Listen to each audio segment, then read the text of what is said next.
Hello, ഇന്ന് നമ്മൾ ഒരു സിമ്പിളായിട്ടുള്ള പുളിശ്ശേരിയുടെ റെസിപ്പിയാണ് കാണാൻ പോകുന്നത്.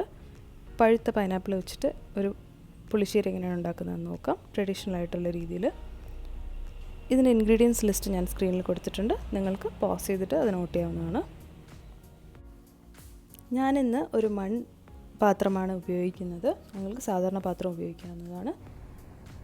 അതിലേക്ക് 1 കപ്പ് പൈനാപ്പിൾ ഇട്ട് കൊടുക്കുകയാണ്.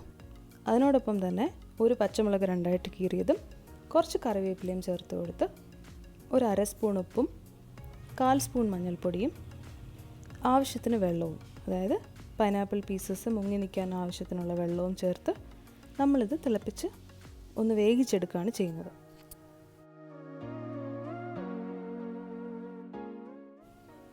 പത്ത് മിനിറ്റിന് ശേഷം പൈനാപ്പിൾ കഷ്ണങ്ങളൊക്കെ നന്നായിട്ട് വെന്ത് കിട്ടിയിട്ടുണ്ട്. ഇത് നമുക്ക് മൂടി മാറ്റി വയ്ക്കാം.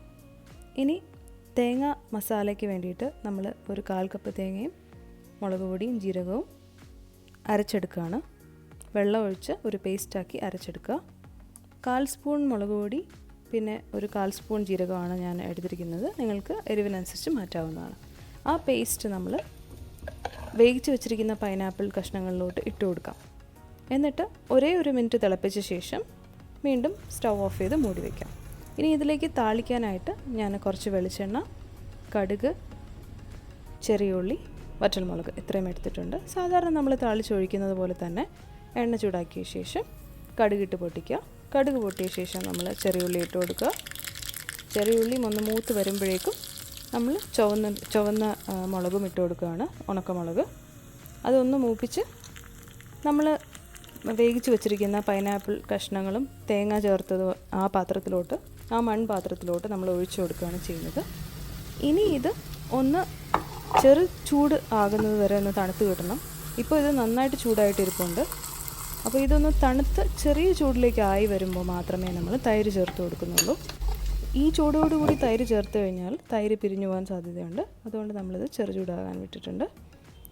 ഇപ്പോൾ നമ്മുടെ പുളിശ്ശേരി ചെറിയ ചൂടിലേക്ക് തണുത്ത് താഴ്ന്നു വന്നിട്ടുണ്ട്. ഇതിലേക്ക് ഞാൻ 1 കപ്പ് കട്ടിയുള്ള തൈര് ചേർത്ത് കൊടുത്തു. നന്നായിട്ട് ഇളക്കി കൊടുക്കുകയാണ്. ആവശ്യത്തിനുള്ള ഉപ്പും നമുക്ക് ഈ സമയത്ത് അഡ്ജസ്റ്റ് ചെയ്ത് കൊടുക്കാവുന്നതാണ്. നിങ്ങളുടെ ഉപ്പിൻ്റെ അളവിനനുസരിച്ച് ഉപ്പ് ചേർത്ത് കൊടുക്കുക. അങ്ങനെ നമ്മുടെ പുളിശ്ശേരി വളരെ എളുപ്പത്തിൽ തയ്യാറായി കഴിഞ്ഞു.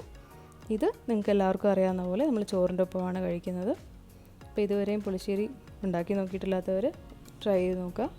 ഏത്തപ്പഴം ഇട്ടും പുളിശ്ശേരി ഉണ്ടാക്കാം, വെള്ളരിക്കയിട്ട് ഉണ്ടാക്കാം, മാങ്ങയിട്ട് ഉണ്ടാക്കാം, പിന്നെന്താണ് പൈനാപ്പിൾ ഇട്ടും ഉണ്ടാക്കാം. അപ്പോൾ നിങ്ങൾക്ക് ഇഷ്ടമുള്ള പഴമോ കായോ വെച്ചിട്ട് പുളിശ്ശേരി ട്രൈ ചെയ്യുക.